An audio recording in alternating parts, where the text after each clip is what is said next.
السلام علیکم جی، میں ہوں طیب گوندل. اس وقت موجود ہیں اسلام آباد صدیق جان صاحب کے ہمراہ، سینئر صحافی ہیں. ان سے بات کریں گے پولیٹیکل ایکٹیویٹیز کے بارے میں جو کہ اس وقت چل رہی ہیں، زیر گردش ہیں. کل علیمہ خان صاحبہ کے بیٹوں کو جو گرفتاری سے متعلق جو چیزیں جاری تھی، نظر آ رہی تھی، ایک ذرائع سے ایک پریس ریلیز بھی سامنے آئی ہے. ذرائع سے پریس ریلیز سامنے آئی ہے جس میں بتایا گیا ہے کہ 27 ماہ کے بعد علیمہ خان کے بیٹے کو جو ہے وہ 9 مئی کے کیس میں انگیج کیا گیا ہے. اس حوالے سے ہم نے تفصیلات جانی ہے صدیق جان صاحب سے، اور اس کے ساتھ ساتھ ہم جاننے کی کوشش کریں گے، آگے والے سوال ہم آگے رکھیں گے. السلام علیکم جی صدیق بھائی، بہت شکریہ آپ نے ٹائم دیا. کیسے مزاج ہیں آپ کے؟ وعلیکم السلام. الحمدللہ. ایک تو آپ کو مبارک ہو اسٹار ایشیا جوائن کرنے پہ. بہت شکریہ سر، تھینک یو ویری مچ. اور دوسری بات یہ کہ میں سینئر نہیں ہوں، یہ آپ کی ذرا نوازی ہے، لیکن میں سینئر نہیں ہوں. نہیں، ہمارے لیے تو آپ سینئر ہیں کیونکہ آپ کی ایک کورٹس کے اوپر کافی لمبی طویل جو ہے وہ رپورٹنگ کا سلسلہ ہے، تو ہمارے لیے آپ قابل احترام بھی ہیں اور سینئر بھی ہیں. بتائیے گا سر کہ علیمہ خان کے بیٹوں کو 27 ماہ کے بعد گرفتار کیا جانا، یہ کیسے دیکھتے ہیں آپ؟ دیکھیں ٹوٹل یہ بنتے ہیں، ایک بیٹے کو 836 دن بعد گرفتار کیا گیا 9 مئی میں، اور ایک کو 837 دن بعد. اور دوسری بات یہ ہے کہ اگر یہ پہلے مفرور جو لکھا گیا ہے، وہ جو ٹکرز ہیں اس میں جھوٹ لکھا گیا ہے، مفرور وہ بالکل نہیں ہے. وہ بیرون ملک گئے بھی ہیں، آئے بھی ہیں، اور شاہریز خان تو کئی بار پاکستان سے باہر گئے ہیں اور پاکستان سے آئے ہیں، اور یہ سارا ریکارڈ جو ہے وہ عدالت کے سامنے رکھا جائے گا آگے چل کر. تو مسئلہ اس میں یہ ہے، جو میرا خیال ہے کہ 9 مئی کی کیسز میں جب عمران خان صاحب کی سپریم کورٹ میں ضمانت ہوئی تو وہ اس نظام پہ بہت بھاری پڑی، اور اس میں ایک جشن شروع ہو گیا پورے پاکستان میں. حکومت کا نیریٹو برباد ہو گیا کہ حکومت یہ کیس ہار گئی ہے، مریم نواز یہ کیس ہار گئی ہیں، عمران خان کے خلاف مرکزی کردار اور ماسٹر مائنڈ ہونے کا کوئی ثبوت پیش نہیں کر سکے. تو اس میں اتنا زیادہ یہ نظام مطلب ایک ہل گیا کہ اب توجہ ہٹانی تھی. اس لیے علیمہ خانم کے بیٹے شاہریز خان کو جبری طور پہ گمشدہ کیا گیا، اغوا کیا گیا. اگر ایک CCTV کیمرہ بچ نہ جاتا تو وہ اغوا ہی کیے گئے تھے، لیکن کیونکہ وہ CCTV کیمرے کی فوٹیج محفوظ ہو گئی تھی، جو ایک ان کو نظر نہیں آیا، وہ توڑنا بھول گئے تھے. تو اس سے پھر یہ ہوا کہ وہ پتہ چل گیا کہ یہ جبری گمشدہ کرنے والا اسکواڈ ہے، یہ نامعلوم افراد ہیں لیکن چہرے ان کے معلوم ہیں. تو اس سے پھر یہ ہوا کہ ان کو گرفتاری شو کرنی پڑی، ورنہ آپ کے سامنے رانا سنولا نے تو آگے کہہ دیا تھا کہ پولیس چیف جو لاہور کے انہوں نے کہہ دیا ہے کہ ہم نے نہیں اٹھایا. تو پھر دوسرے بیٹے کو بھی اٹھا لیا. میرا خیال ہے اس کی سمپل وجوہات ہیں. ایک یہ کہ علیمہ خانم کو یہ میسیج دینا ہے کہ آپ اپنی زبان جو ہے وہ سخت رکھتی ہیں. دوسرا وہ سپریم کورٹ سے آنے والے فیصلے سے توجہ ہٹانا. تیسرا سہیل بڑائی صاحب کے کالم سے توجہ ہٹانا. چوتھا عمران خان کو یہ میسیج دینا کہ سپریم کورٹ سے آپ کو ریلیف ملا بھی ہے تو ہم نے آپ کے بھانجوں کو، بے گناہوں کو اٹھا لیا ہے، آپ کے لیے کوئی ریلیف نہیں ہے، آپ کو سرنڈر کرنا پڑے گا، آپ کو جھکنا پڑے گا، آپ کو پیچھے ہٹنا پڑے گا. توڑنا ان کا مقصود ہے کہ تمہاری بیوی جیل کے اندر ہے، تم بے گناہ جیل کے اندر ہو، تمہارے 2 بھانجے اب ہم نے اٹھا لیے، ایک بھانجا پہلے ہم نے تمہارا اٹھایا ہوا ہے.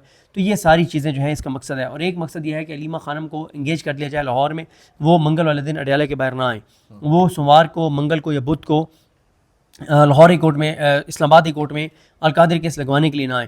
تو ان وجوہات کی بنیاد پہ میں خیال ہے یہ سارا کچھ ہوا ہے.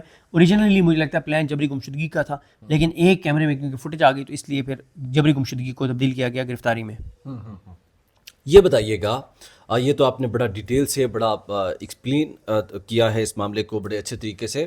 یہ بتائیے گا صدیق بھائی کہ صحافی سہیل وڑائچ بڑے سنجیدہ اور سینئر صحافی ہیں، بڑے کریڈیبل آدمی ہیں، ان کے حوالے سے کچھ چیزیں چل رہی ہیں، ایک کے بعد دوسرا کالم، دوسرے کے بعد تیسرا کالم، اور پھر اچانک سے تردیدی بیان. آپ اسے کیسے دیکھتے ہیں؟ دیکھیں بات یہ ہے کہ میں ان کا بہت بڑا ناقد ہوں، لیکن میں تصور بھی نہیں کر سکتا کہ سہیل وڑائی صاحب کبھی بغیر ملاقات کے، بغیر ایسی چیز جو کسی نے نہ کہی وہ لکھ دیں. سوال ہی پیدا نہیں ہوتا. میرا خیال ہے کہ لکھوایا تو گیا لیکن وہ الٹا پڑ گیا. تو چال کی الٹی پڑ گئی تو پھر تردید کر دی گئی. کیسے؟ ایک تو اس میں کہا گیا کہ عمران خان معافی مانگیں، اور عمران خان جیل میں انہوں نے کہہ دیا کہ معافی وہ نہیں مانگیں گے. تو اب یہ امبیرسمنٹ تھی کہ ہم کہہ رہے ہیں معافی مانگ لو، وہ ڈٹ گیا، اس کی عظمت بیان ہو رہی ہے اور نظام کی کمزوری بیان ہو رہی تھی اس میں نظر آ رہی تھی. دوسرا پھر یہ ہوا کہ جو یہ تھریٹ کیا گیا ہے کہ اگر عمران خان ڈیل نہیں کرتے، سرنڈر نہیں کرتے تو پھر اس کا انجام بھٹو جیسا ہوگا، یا تو عدالتی قتل ہوگا یا ماورائے عدالت قتل ہوگا. یہ بھی بہت نیگیٹو گیا ہے. تیسرا پھر جو ایک مثال دی گئی ہے وہ بہت نیگیٹو تھی. وہ مثال یہ دی گئی کہ جناب وہ فرشتوں، جنہوں نے معافی مانگ لی وہ فرشتے ٹھہرے، جنہوں نے معافی نہیں مانگی وہ ابلیس بن گیا. یہ مثال ہی نہیں ہے، دین میں یہ بات ایگزسٹ ہی نہیں کرتی. یہ میں نے ان شخصیات سے سنا ہے جن کی اس کے اوپر اتھارٹی ہے. تو اس لیے سر ان چیزوں یہ الٹی پڑ گئیں. پھر کچھ اور چیزیں آ گئیں کہ دیکھیں اسٹیبلشمنٹ اس وقت نا شاید یہ نہ چاہتی ہو کہ یہ تاثر جائے کہ اسٹیبلشمنٹ شہباز شریف کی پشت پہ کھڑی ہے, دل و جان سے کھڑی ہے, شہباز شریف کے سر کے اوپر ان کا ہاتھ ہے, مریم نواز کو وہ 100% سپورٹ کر رہے ہیں. کیونکہ اس کی وجہ یہ ہے نا کہ آپ دیکھ رہے ہیں کہ پورے ملک کے اندر جو اس وقت حالات ہیں, آپ کے کسانوں کا 2200 ارب کا ایک سال میں نقصان ہو گیا, انڈسٹریلسٹ آپ کے تباہ ہو گئے ہیں, تنخواہ دار طبقہ آپ کا برباد ہو گیا ہے, لوگ خودکشیاں کر رہے ہیں, علاج کی سہولیات ختم ہو گئی ہیں, اسکول پرائیویٹائز ہو رہے ہیں. تو ان ساری چیزوں میں یہ جو انہوں نے لکھ دیا ہے کہ ہم شہباز شریف کو سپورٹ کرتے ہیں, اسٹیبلشمنٹ کے جو سربراہ ہیں, فوج کے جو سربراہ ہیں فیلڈ مارشل کے, ان سے منسوب لکھ دیا کہ شہباز شریف 18 گھنٹے کام کرتے ہیں. اب مجھے نہیں پتا 18 گھنٹے کیا کام کر رہے ہیں, میرے سامنے تو کوئی کارکردگی ان کی نہیں ہے, لیکن سہیل وڑائی صاحب نے فیلڈ مارشل سے منسوب یہ بیان لکھا ہے کہ فیلڈ مارشل یہ سمجھتے ہیں کہ شہباز شریف جو ہے وہ 18 گھنٹے کام کرتے ہیں. پھر فیلڈ مارشل نے مریم نواز صاحبہ کی بہت تعریفیں کی, مزمل سہروردی صاحب کے مطابق, کہ انہوں نے کہا کہ مریم نواز بہت میرٹ پہ کام کر رہی ہیں, بہت اچھی قانون سازی کر رہی ہیں, مریم نواز جو ہے وہ کیا کر رہی ہیں, وہ بہت محنت کر رہی ہیں, پورا پاکستان مریم نواز کی تعریفیں کر رہا ہے اور کیا زبردست اور شاندار وہ کام کر رہی ہیں. تو انہوں نے کہا کہ یہ بھی فیلڈ مارشل نے کہا ہے. تو میرا خیال ہے کہ یہ چیز بھی عوام کے اندر بہت نیگیٹو گئی کہ بھائی جنہوں نے ملک کو تباہ اور برباد کر دیا ہے, آپ کہہ رہے ہیں کہ ہم ان کو آن کرتے ہیں. تو یہ اچھی چیز لوگوں نے لی کہ ٹھیک ہے, ادارہ اگر برڈن شیئر کر رہے ہیں اس حکومت کا تو یہ بہت پازیٹیو بات ہے.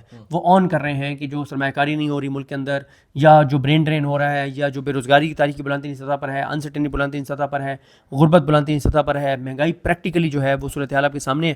تو انہوں نے کہا کہ یہ اچھا ہے کہ اسٹیبلشمنٹ نے آن کر لی ان تمام چیزوں کو کہ ہاں ہم اس میں شہباز شریف کے ساتھ بالکل ہم اس میں آن بورڈ ہیں, یہ جو کچھ شہباز شریف کی حکومت اور مریم نواز کی حکومت کر رہی ہے. اس واقعے پر سہیل وڑائی نے خاموشی اختیار کی ہے. نہیں, سہیل وڑائی صاحب کا کالم انہوں نے پہلے ٹویٹ جو ہے وہ کیا تھا, آج ان کا کالم چھپ چکا ہے جنگ اخبار میں, کیونکہ ہم مارننگ میں یہ کر رہے ہیں تو شاید ابھی تک آپ کی نظر سے وہ اخبار نہیں گزرا, لیکن انہوں نے آرٹیکل آج لکھ دیا ہے اور ان کا آرٹیکل جو ہے ویب سائٹ سے ڈیلیٹ کروا دیا گیا ہے اور ٹویٹر سے ڈیلیٹ کروا دیا گیا ہے. لیکن ظاہر ہے پرنٹ فارم میں تو آپ نے پڑھا تھا؟ میں ابھی صرف یہ میں نے دیکھا کہ ان کا آرٹیکل چھپا ہوا ہے, لیکن میں اس کو پڑھ نہیں سکا ابھی تک. ٹھیک ہے, ویسے کیا ایکسپیکٹ کر رہے ہیں؟ نہیں, وہ میرا خیال وہ ٹویٹ والی چیز ہے جس میں وہ انہوں نے بجائے اس کے کہ جن کو جواب دینا تھا ان کے جواب دینے کے بجائے انہوں نے پی ٹی آئی پہ اٹیک کیا ہے, نواز شریف کو بڑا اور نون لیگ کو پتہ نہیں کیا ثابت کیا ہے, اپنے آپ کو بہت اپرائٹ صحافی ثابت کیا ہے, اور انہوں نے یعنی لیکن یہ دب الفاظ میں لکھ دیا ہے کہ جو باتیں انہوں نے لکھی ہیں وہ بالکل وہاں پہ ہوئی تھیں. اچھا, یہ لکھ دیا ہے, یہ لکھ دیا ہے کہ جو باتیں انہوں نے لکھی ہیں وہ وہاں پہ ہوئی تھیں, اور وہ کہتے ہیں نہ تو میں نے اپنے کالم میں اس کو انٹرویو کا نام دیا ہے, نہ میں نے لکھا ہے کہ 1-on-1 ملاقات تھی, اور وہ کہتے ہیں کہ یہ کھانے پہ یا جہاں بھی ملاقات تھی اور بھی لوگ بیٹھے تھے, لیکن کرکس اس کا یہ ہے کہ وہ کہتے ہیں جو کچھ میں نے لکھا ہے یہ وہی لکھا ہے جو فیلڈ مارشل نے کہا ہے. اور دوسرا وہ کہتے ہیں, دوسرا دیکھیں نا کہ وہ جو منتظم ہیں ظہور صاحب, ان کا ابصار عالم صاحب کے ساتھ ایک بیان آن ریکارڈ ہے, انہوں نے کہا جی بالکل یہ باتیں ہوئی ہیں اور اس سے خوفناک باتیں ہوئی ہیں. عمران خان کے حوالے سے بھی بات ہوئی ہے, 9 مئی کے حوالے سے بھی بات ہوئی ہے. پھر اس سارے میں نیگیٹو ایک اور گیا عدالتوں کے لیے کہ عدالتوں کی کوئی حیثیت اور اوقات نہیں ہے. اسٹیبلشمنٹ کہہ رہی ہے کہ ہم سے معافی مانگ لو تو یہ عدالتوں کی کیا حیثیت اور اوقات ہے, سب کچھ تمہارا ٹھیک ہو جائے گا. تو یہ جو تردیدی بیان جاری کیا گیا تھا آئی ایس پی آر کی جانب سے, یہ کیا سہیل وڑائی صاحب انہیں جھوٹا قرار دے رہے ہیں یا خود جھوٹے پڑھ رہے ہیں, کیا ہو؟ دیکھیں, سہیل وڑائی صاحب جو ہے نا وہ ٹیکنیکلی تو یہ کہہ رہے ہیں کہ میں نے سچ لکھا ہے, اگر کوئی اور اس کی تردید کر رہا ہے تو غلط میں نہیں کر رہا ہے. سہیل وڑائی صاحب تو یہ لکھ رہے ہیں, اور اگر کوئی اس جواب میں مسئلہ ہے تو ہی اس کو ڈیلیٹ کروایا گیا نا ویب سائٹ سے. بہت شکریہ صدیق جان صاحب ہمارے ساتھ موجود تھے, اپنا بہت شکریہ. اسی کے ساتھ پروگرام کا اختتام کریں گے. اللہ نے کے بعد.